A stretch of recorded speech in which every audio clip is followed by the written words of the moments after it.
आपने नेता प्रतिपक्ष, मैं आपका सम्मान करता हूं और आप दो बार इस माननीय सदन के अध्यक्ष के रूप में अपनी सेवाएं दिए हैं और आपने पहला प्रश्न किया है आज यहां पर। पहले तो आपके चयन के लिए मैं आपको बधाई देता हूं। ठीक है, अलग विषय है कि आपने चचा को गच्चा दे ही दिया। चचा बेचारा हमेशा ही ऐसे ही मार खाता है, उनकी नियति ही ऐसी है, क्योंकि भतीजा हमेशा भयभीत रहता है। लेकिन आप इस सदन के एक वरिष्ठतम सदस्यों में से हैं, आपका मैं सम्मान करता हूं। मैंने आपको पहले भी बताया कि 24,000 जो महिला संबंधी अपराध थे प्रदेश के अंदर 2016 में, अगर हम देखेंगे तो बलात्कार की जो घटनाएं घटित हुई थी वह 1838 हुई थी। लेकिन अगर मैं 24 के अंदर की घटना बताता हूं, इनकी संख्या है 1373। और मुझे लगता है ये घटनाएं बताती है 25% से अधिक की कमी इस बारे में बताती है कि अपराधी आबादी तो बढ़ी होगी इस दौरान, और आबादी बढ़ने के क्रम में अपराध कम हो रहा है, नियंत्रित हो रहा है। लेकिन जो मैंने कहा, महिला संबंधी अपराध दोनों प्रकार के होते हैं, घर के अंदर भी होते हैं और घर के बाहर भी होते हैं। दोनों के लिए सरकार ने उस प्रकार की सेवाएं भी उपलब्ध की हैं। घरेलू हिंसा से संबंधित मामलों में 181 की सेवा है। घर के बाहर की सुरक्षा के बारे में जागरूकता पैदा करने के लिए और उन्हें सुरक्षा उपलब्ध कराने के लिए तत्काल वो कॉल कर सके, इसके लिए 1090 की सेवा उन्हें उपलब्ध कराई गई है।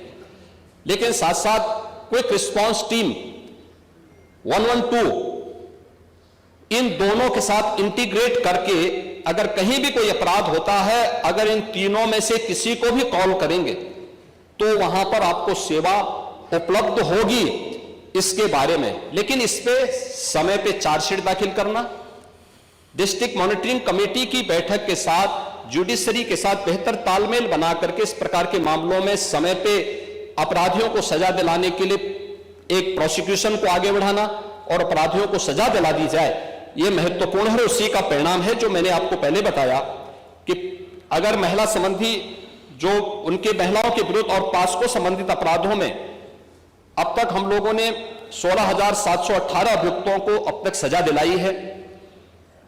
इसमें से अगर आप देखेंगे कि 21 को हम लोगों ने मृत्युदंड, 1,713 को आजीवन कारावास, 4,653 को 10 वर्ष या उससे अधिक का कारावास और 10,331 को 10 वर्ष से कम की कारावास की सजा दिलाई है। हमारी ओर इशारा किया था, मैं इसलिए मैं बोल रहा हूँ, मेरा नाम भी लिया है। वो बहुत आपको बहुत लेट याद आया, नहीं, खत्म हो गया। मैं जांच को तभी गया था। फिर कहाँ थे अभी तक? ऐसा नहीं है, लेकिन आपने समय नहीं दिया। आप कहाँ खड़े हुए? उसी समय में समय देता हूँ। मैं सोच रहा था आप उठोगे, लेकिन आप उठे नहीं। नहीं, आपने हमारी तरफ निगाह ही नहीं करी। अरे हमारे कहीं पे निगाहें, कहीं पे निशाना, इसीलिए आज जानबूझ के आपकी तरफ नहीं। तो देखिए हमें गच्चा नहीं मिला है। देखिए पांडे जी बहुत सीनियर है, ठीक है, बहुत सीनियर है, और हम लोग देखिए समाजवादी हैं, और समाजवादी के साथ साथ आपकी तरफ से भी हमने कुर्सी का कहीं न कहीं इशारा किया था, हमें वहाँ पर बैठाला गया था, उसके बाद यहाँ पर बैठे और यहाँ के बाद हम यहाँ पर बैठे, इसके बाद यहाँ बैठ गए हैं। मेरी शुभकामनाएं और आगे के लिए। मैं कहना चाहते हैं 3 वर्ष में आपके संपर्क में रहे तो गच्चा तो आपने भी दिया।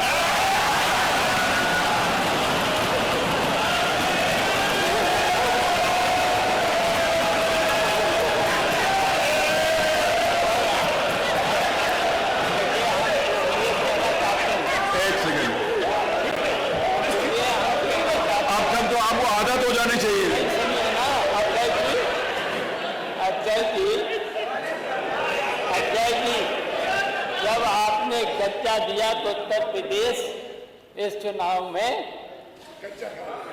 पीछे रह गया, बहुत पीछे चला गया, समाजवादी पार्टी आगे हो गई। और फिर अब देख लेना,